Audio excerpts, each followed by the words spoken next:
Bharatiya Janata party की नवगठित दिल्ली सरकार ने आगामी मानसून के मौसम में दिल्ली वासियों को जलभराव की समस्या से निजात दिलाने के लिए अभी से तैयारियां आरंभ कर दी है और अधिकारियों की जिम्मेवारियों को भी तय कर दिया गया है।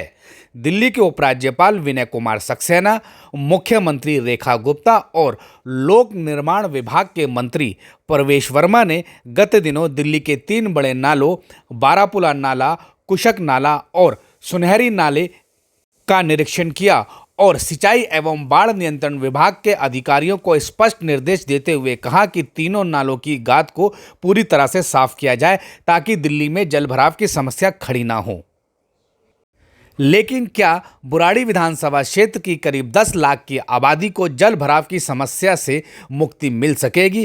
क्योंकि बुराड़ी विधानसभा क्षेत्र में चौथी बार भी आम आदमी पार्टी से संजीव झा विधायक निर्वाचित हुए हैं और इनके पिछले 11 वर्षों के कार्यकाल में देखा गया है कि बुराड़ी विधानसभा की प्रमुख सड़क 100 फुटा रोड को जल भराव की समस्या से निजात नहीं मिली है। विधायक संजीव झा जल भराव की समस्या का निदान करने में नाकाम साबित हुए हैं। पिछले 11 वर्षों से राजधानी दिल्ली में आम आदमी पार्टी की सरकार थी, लेकिन उनके विधायक संजीव झा बुराड़ी की जल भराव की समस्या को समाप्त करने में नाकाम साबित हुए हैं। यह बुराड़ी क्रिक नाला है जो बुराड़ी विधानसभा क्षेत्र के केशवनगर से निकलता हुआ नथुपुरा, इंद्रप्रस्थ, अमृत विहार, Mukundpur, waste Kamal Vihar, Himgiri enclave, Bengali colony, Hardev नगर होते हुए नेशनल हाईवे के साथ बह रहे बड़े नाले में आकर मिल जाता है। आप वीडियो में देखें कि किस तरह से यह नाला बंगाली कॉलोनी के पास यह नाला पूरी तरह गाद और कीचड़ और कूड़े से भरा हुआ है। हालांकि सिंचाई एवं बाढ़ नियंत्रण विभाग प्रत्येक वर्ष इस नाले की सफाई के लिए टेंडर करता है और 10 से 15 लाख रुपए का टेंडर होता है, लेकिन 11 वर्षों के बाद भी यह नाला इसी तरह कूड़े से भरा हुआ है, गाद से भरा हुआ है। कभी भी इस नाले से ढंग से तरीके से गाद नहीं निकाली गई है और जिसका परिणाम आप सामने देख रहे हैं।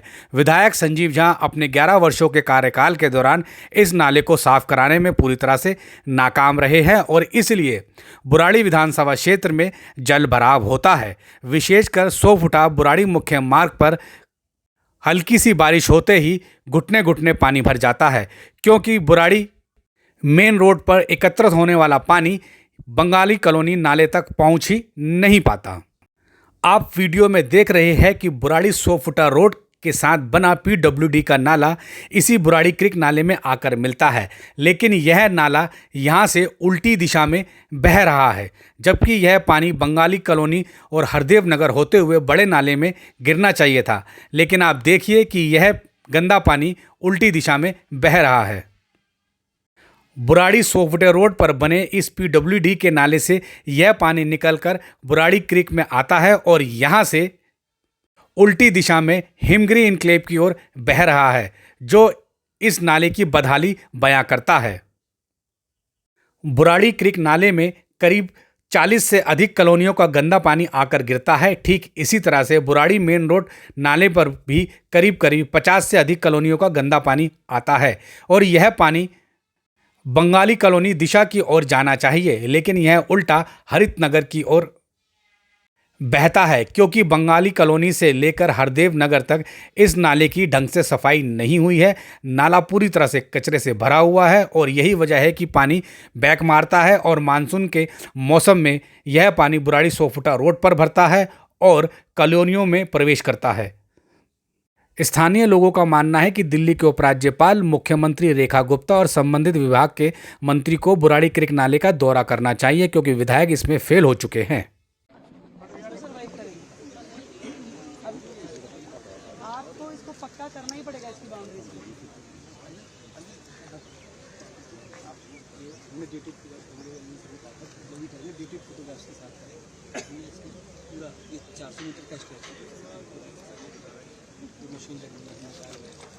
आप सब कुछ कर रहे हैं, मैं मान रही हूँ, परंतु जो स्थिति है ना। मैम, आज आप अलग अलग जगहों पे आए, ड्रेन का इंस्पेक्शन किया, क्या कुछ देखने को मिला मैम? देखिए, ये वो ड्रेन्स हैं जिसको पिछले की सरकारों ने कभी सीरियस नहीं लिया, जो दिल्ली हर बार जाम होती रही। जब आपकी बड़ी ड्रेन साफ ही नहीं होंगी उसमें इतना स्कोप नहीं होगा कि वो और पानी ले सके। तो पीछे का जितना भी ड्रेन होगा, चाहे वो इंटरनल रोड्स का है, चाहे वो 60 फुटा रोड का है, चाहे मेन रोड्स का है या रिंग रोड का है, हर जगह पानी जाम होना वाजिब है। आप उसको रास्ता ही नहीं दे रहे। इतने सालों से अभी हमने 3 बड़ी ड्रेन्स का विजिट किया है और उसमें चाहे वो बारापुला थी, कुशक है या सुनहरी पुल है, हर जगह जो देखने को मिलता है कि एजेंसीज में क्लैरिटी ही नहीं थी। करना किसने है? किसी को फुल फ्लेज काम या आप कहिए कि 12 महीने का काम कि आपने ड्रेन पे काम करना है, ऐसा काम नहीं क्लियर हुआ। ये अब जिस चीज़ों को हम देख रहे हैं, हमने अब फ्लड एंड इरिगेशन को स्पेशली रिस्पॉन्सिबिलिटी देखे कि ये एक एजेंसी की जिम्मेवारी है कि आपको ये डिसिल्टिंग करके देनी है।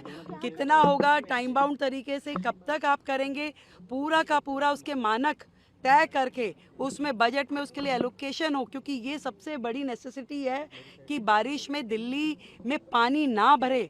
ये सारा का सारा ड्रेन्स जो है बारिशों से पहले खाली होनी चाहिए और उसके बाद जो हमारी उसके पीछे की रोड्स हैं उसके लगते हुए नाले भी साफ़ हो।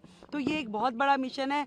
सेम डे कुछ नहीं होता कि आग जब लगी है और तभी आपको तैयारी करनी है। आज से ही बारिश के सीज़न की शुरुआत, उसकी में काम क्या क्या करने हैं, आज से ही समर एक्शन प्लान, आज से ही हमें सर्दियों में पॉल्यूशन ना हो, ये सारे काम शुरू हो चुके हैं। सरकार जो अपने बिल्कुल वॉर फुटिंग पे काम कर रही है, हमारे मंत्री सब लगे हैं, बिल्कुल सबको अलग अलग प्रोजेक्ट दे दिए गए हैं, अलग अलग मिशन दे दिए गए हैं। विधायकों की जिम्मेवारी लगाई गई है कि वो अपने अपने एरिया में जहाँ जहाँ काम चल रहे हैं उनका, हम जहाँ पे डिसिल्टिंग है हम बिल्कुल पब्लिक से भी और विधायकों से भी ये लिखित में मांगेंगे कि वो डिसिल्टिंग हुई है या नहीं हुई है। केवल अफसरान ने कह दिया, कागज़ों में हो गया, किताबों में हो गया कि डिसिल्टिंग हो गया, उसे माना नहीं जाएगा। इस बार दिल्ली वो तैयारी कर रही है कि दिल्ली में पानी कहीं जाम ना हो, नाले कहीं ओवरफ्लो ना हो और दिल्ली बेहतर दिखे।